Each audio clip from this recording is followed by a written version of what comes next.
बात पर आप सभी जानते हैं, इससे पहले क्लास में हमने काफ़ी इंडियन हिस्ट्री को कंप्लीट कर लिया था। हमें आपको बताते हुए काफ़ी खुशी हो रही है कि आज की क्लास जो हमारी है वो इंडियन हिस्ट्री की आखिरी क्लास है। इसके बाद इसी क्लास में इंडियन हिस्ट्री आज ख़त्म हो जाएगी। आज के बाद इंडियन हिस्ट्री की कोई भी क्लास नहीं आएगी। कल की क्लास में हमने सांप्रदायिक पंचायत यानी कम्युनल अवार्ड यानी द्वितीय गोलमेज सम्मेलन हुए, उसके बाद जो सांप्रदायिक पंचायत हुआ वहाँ पर हम अपनी क्लास को पढ़ रहे थे, जिसमें रैमजे मैकडॉनल्ड ने घोषणा कर दी थी कि दलित वर्ग को क्या करा जाएगा, प्रथम निर्वाचक दिया जाएगा।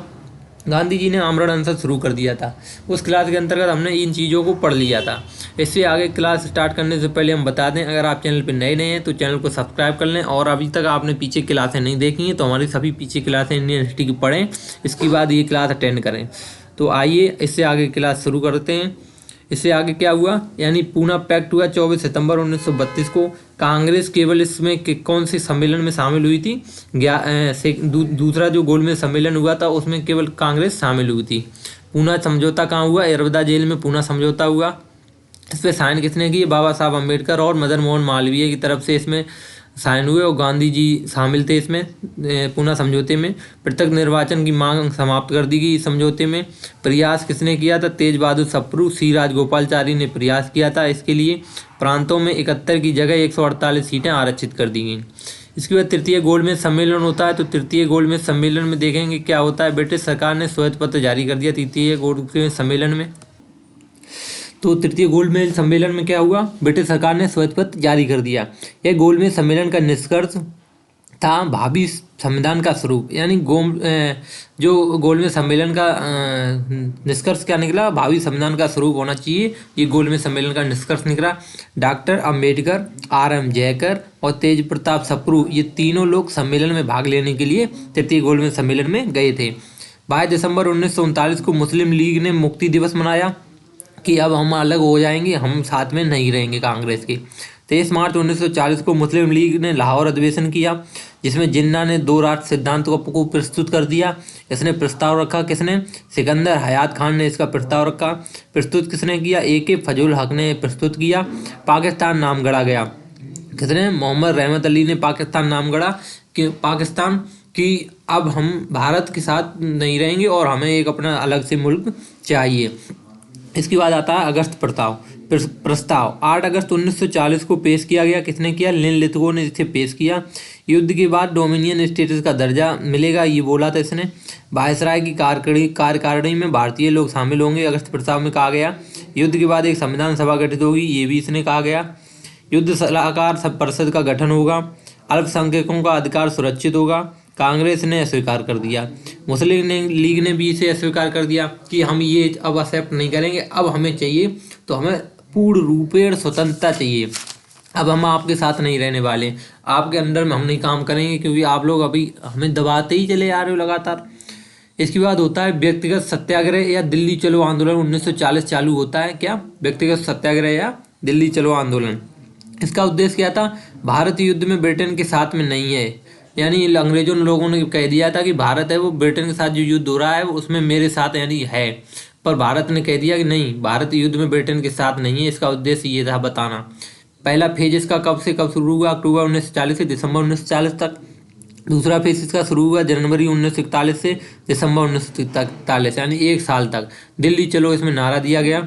इसमें प्रथम सत्याग्रही कौन बने? विनोबा भावे। 17 अक्टूबर 1940 को महाराष्ट्र से चले ये। द्वितीय सत्याग्रही कौन बने? जवाहरलाल नेहरू। तीसरे सत्याग्रही कौन बने? ब्रह्मदत्त। भारत छोड़ो आंदोलन 1942 देखेंगे। 14 जुलाई 1942 को भारत छोड़ो प्रस्ताव रखा गया। बड़ौदा मुंबई में रखा गया ये प्रस्ताव। 8 अगस्त 1942 को भारत छोड़ो प्रस्ताव पारित कर दिया गया। पेश किसने किया? गांधी जी के द्वारा इसे पेश किया गया। समर्थन किसने दिया इसे? सरदार पटेल ने इसे समर्थन दिया। ग्वालियर टैंक मैदान मुंबई में इसका आंदोलन प्रारंभ किया। वहाँ से गांधी जी का भाषण यहाँ पे 70 मिनट का था, और उसमें नारा क्या दिया गया? करो या मारो का नारा दिया गया। कहाँ पे दिया गया? ये इसमें दिया गया बड़ौदा मुंबई टैंक मैदान में। महात्मा गांधी देखेंगे तो मैं भारत की आज़ादी से कम कुछ नहीं चाहता। महात्मा गांधी ने यहाँ पे कहा कि मैं भारत की आज़ादी से अब कुछ भी कम नहीं चाहता। नेहरू ने यहाँ पे क्या कहा? हम आज़ादी की लड़ाई के अंतिम चरण में पहुँच गए हैं, यहाँ पे नेहरू ने कहा। जयप्रकाश नारायण ने कहा एक एक जन क्रांति है, एक एक जन क्रांति, यानी कि हम अब मिलकर के एक जन क्रांति करेंगे। 9 अगस्त ऑपरेशन जीरो हावर, सभी को गिरफ्तार कर लिया गया। यानी 9 अगस्त को अंग्रेजों ने क्या चलाया, ऑपरेशन जीरो हावर। इसमें क्या किया, सभी को गिरफ्तार कर लिया गया और सभी को नज़रबंद कर दिया गया। यानी नज़रबंद करने का मतलब होता है किसी व्यक्ति को ऐसी जगह पे बंद कर देना कि किसी भी कानूनी तरीके से उसे पता ना चला जा सके, या उनके मतलब किसी भी जनता को पता ना चले कि ये लोग कहाँ चले गए। ऐसी जगह पे गुप्त जगह पे बंद कर देना उसे नज़रबंद कहते हैं। आगा खां पैलेस पुणे महाराष्ट्र में देखें तो गांधी जी और कस्तूरबा गांधी, महेंद्र देसाई, सरोजनी नायडू, इनको कहा आगा खां पैलेस जो पुणे महाराष्ट्र में, वहाँ पे बंद किया गया। अहमदनगर में नेहरू जी, इन्हें बाद में अल्मोड़ा जेल भेज दिया गया। सरदार पटेल को, जेबी कृपलानी को और अबुल कलाम को बाद में इन्हें बागोड़ा जेल भेज दिया गया। अहमदनगर में इन लोगों को नेहरू जी, सरदार पटेल और अबुल कलाम, जेबी कृपलानी, इन सभी को कहाँ, अहमदनगर में ही बंदी बना के रखा गया। तो आप सभी देख रहे हैं धीरे धीरे करके क्या है, ये लोग अंग्रेज लोग क्या है, दबाना चाह रहे हैं भारत छोड़ो आंदोलन, ये उभर नहीं पाए। अगर उभरा तो हमें भागना पड़ेगा। इसके बाद 9 अगस्त 1942 को अरुणा आसफ अली ने ग्वालियर टैंक मैदान में तिरंगा फहरा दिया। अरुणा आसफ अली ने क्या किया, ग्वालियर टैंक मैदान में तिरंगा फहराया। लाल बहादुर शास्त्री ने यहाँ पे क्या नारा दिया, मरो नहीं मारो, यानी मरना नहीं है, इन लोगों को अब क्या है, मारना है। 11 अगस्त 1942 को पटना सचिवालय घटना हुई। 11 छात्र शहीद हो गए, इसमें 4 बाद में शहीद खत्म हो गए। उमाकांत प्रसाद सिन्हा, सतीश झा, जगपति कुमार और देवपीपत चौधरी, राजेंद्र सिंह, रामनंद सिंह, राम गोविंद, ये लोग यहाँ पे क्या हुए, शहीद हो गए थे। बूढ़ी गांधी देखेंगे तो मातंगनी हाजरा बंगाल, 73 साल एज थी इनकी। इन्होंने क्या संगठन बनाया, विद्युत वाहिनी, इन्होंने संगठन बनाया किसने, बूढ़ी गांधी ने। QIM एकमात्र फांसी, QIM का एकमात्र फांसी का संकल्प था किसने, कौशल कावेर। 15 जून 1943 को फांसी जोरहट जेल में ने QIM का एकमात्र जो व्यक्ति था उस कौशल कावेर, उसे क्या किया गया, फांसी दे दी गई। कहाँ पे, 15 जून 1943 को जोरहट जेल में। इसके बाद देखेंगे भूमिगत गतिविधियाँ कौन हुई, यानी धरती पर यानी जमीनी स्तर पे क्या क्या काम होने शुरू हो गए।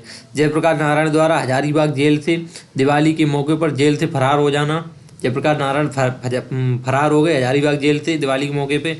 राम मनोहर लोहिया, बीजू पटनायक, अरुणा आसफ अली, सुचेता कृपलानी, ऊषा मेहता, यूसुफ मेहर अली QIM के दौरान समानांतर सरकारें चलाने लगे। बलिया यूपी से सबसे पहले चित्तू पांडे, एक सप्ताह की इन्होंने कामयाबी सरकार है चलाई। सतारा महाराष्ट्र में 1945 सबसे लंबे समय। नाना पाटिल बाई बी चपसरण, इन्होंने 2 साल की चलाई।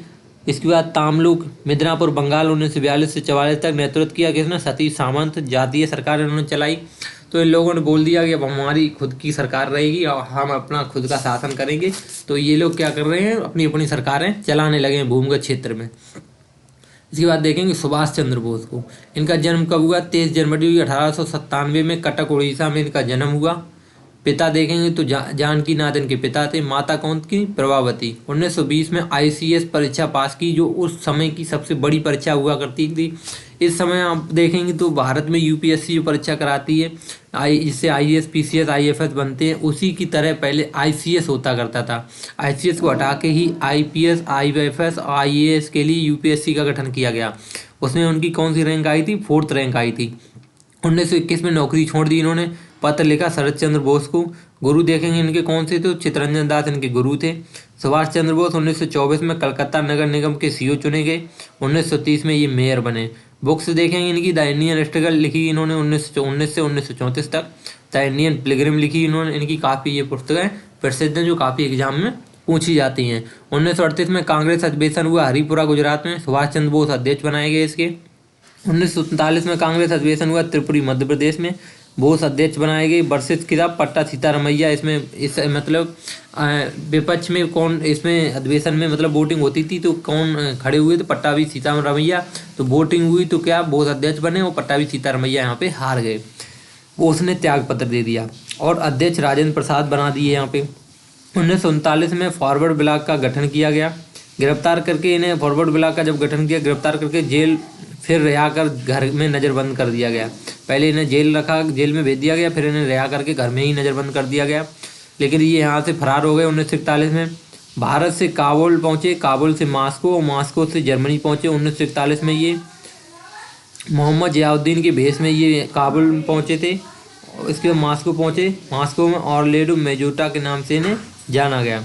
जर्मनी में ये फ्री इंडियन लेसन की यानी कि नाम से स्थापना की इन्होंने, कुछ संगठन की। फ्री इंडिया सेंटर की, आज़ाद हिंद संघ की स्थापना की। आज़ाद हिंद रेडियो की इन्होंने जर्मनी में शुरुआत की। हिटलर ने इन्हें क्या कहा, नेताजी की उपाधि दी और नारा दिया जय हिंद वहाँ पे सुभाष चंद्र बोस ने। जर्मनी के बाद जापान गए ये। वहाँ के पीएम हिंदे तोजे से इन्होंने मुलाकात की। 20,000 कैदी जापान में थे, उनमें जिसमें कैप्टन मोहन सिंह भी थे। उन्हें क्या किया, यहाँ से रिहा कराया। INA यानी इंडियन नेशनल आर्मी, भारतीय राष्ट्रीय सेना का गठन किया।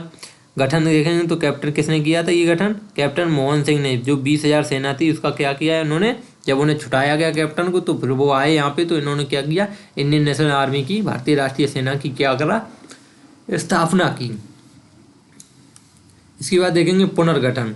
रासबिहारी बोस द्वारा निमंत्रण दिया गया सुभाष चंद्र बोस को कि आप नेतृत्व करिए इसका आके यहाँ पे भारत में।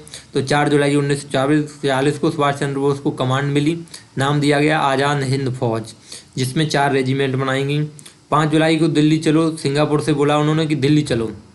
सुभाष रेजिमेंट का नेतृत्व कौन कर रहे थे, शानबाज। गांधी रेजिमेंट का MG कियानी। आज़ाद रेजिमेंट का मुलजारा सिंह। नेहरू रेजिमेंट का अजीज खां और रानी झांसी लक्ष्मी स्वामी का मतलब रेजिमेंट कर रही थी, वो नेतृत्व कर रही थी। आज़ाद हिंद फौज के लिए डोनेशन देखो किसने किसने दिया था, तो मोहम्मद हबीबुर रहमान ने 1 करोड़ पैसा दिया था। 21 अक्टूबर 1943 एक अस्थायी सरकार की घोषणा कर दी इन्होंने। आज़ाद हिंद सरकार 9 देशों में मान्यता दी इसे। जापान, जर्मनी, बर्मा, इटली आदि ने क्या किया, आज़ाद हिंद सरकार को मान्यता दे दी। जापान ने 2 द्वीप दिए इन्हें, अंडमान और निकोबार। जापान ने नींव दिए। अंडमान को शहीद द्वीप कहते हैं और निकोबार को स्वराज द्वीप, इनके नाम बदल दिए गए। आज़ाद हिंद फौज देखेंगे तो 18 मार्च 1944 को भारत में प्रवेश किया इसने। ऑपरेशन यू चलाया यहाँ पे, कोहिमा और इम्फाल पर इसने क्या किया, यहाँ पे आके भारत में प्रवेश किया। 18 मार्च 1944 को कब्जा कर लिया। 6 जुलाई 1944 को रंगून रेडियो प्रसारण पे गांधी जी को राष्ट्रपिता कहा गया। सुभाष चंद्र बोस देशभक्तों का देशभक्त किसने कहा, सुभाष चंद्र बोस को गांधी जी ने कहा कि देशभक्तों का देशभक्त कौन है, सुभाष चंद्र बोस। देश नायक किसने कहा इन्हें, रविन्द्रनाथ टैगोर ने इन्हें देश नायक कहा। 1944 में इन्होंने नारा क्या दिया सुभाष चंद्र बोस ने, तुम मुझे खून दो मैं तुम्हें आज़ादी दूंगा। लाल किला मुकदमा चलाया गया इन पे, INA के सैनिकों पर इनके। कर्नल प्रेम सिंह सहगल, मेजर रॉर शाहबाज खान, कर्नल गुरुबख्श सिंह, इन लोगों पे लाल किला मुकदमा चलाया गया। तो मुकदमा चलने के बाद क्या हुआ, 18 अगस्त 1945 को लास्ट अपडेट आया कि सुभाष चंद्र बोस ताइकू हवाई अड्डे में से जा रहे थे, मतलब ताइकू हवाई अड्डे से जा रहे थे विमान से, तो विमान दुर्घटनाग्रस्त हो गया। इसके बाद उनकी मृत्यु हो गई। तो 18 अगस्त 1945 के बाद सुभाष चंद्र बोस का कोई नामो निशान नहीं मिलता है कि वो कहाँ गए और कहाँ हैं। तो आप सभी ने देखा आज की क्लास हमारी आखिरी इंडियन हिस्ट्री क्लास थी। आज की क्लास में हमने काफ़ी टॉपिक को ख़त्म कर लिया है और हमने इंडियन हिस्ट्री इंडियन हिस्ट्री पूरी ख़त्म कर लिया है। सुभाष चंद्र बोस को भी हमने ख़त्म कर लिया और हमने जो कि देखा है यानी भारत हम कैसे करके अपनी पूरी स्वतंत्रता की ओर पहुंच चुका है और उस भारत ने अपने सभी कदम जो उठाने थे वो उठा लिए। तो ऐसे ही अच्छे से आप सभी पढ़ते रहिए और मिलते हैं ऐसे ही। अब आगे आने वाले टाइम में जब वो क्लास लेकर आएंगे वो आपको नोटिफिकेशन के तहत पता चल जाएगा। जब आप हमारे चैनल पे सब्सक्राइब कर लेंगे तो आपको नोटिफिकेशन मिल जाएगा कि किस टॉपिक पे हम आगे क्लास लेकर के आएंगे। पर हम आपको बता दें आपके लिए डेली ही ऐसी एक क्लास लेकर के आते रहेंगे। आशा है हमें मिलते हैं दोस्तों कल की क्लास में। जय हिंद दोस्तों, जय हिंद भाइयों।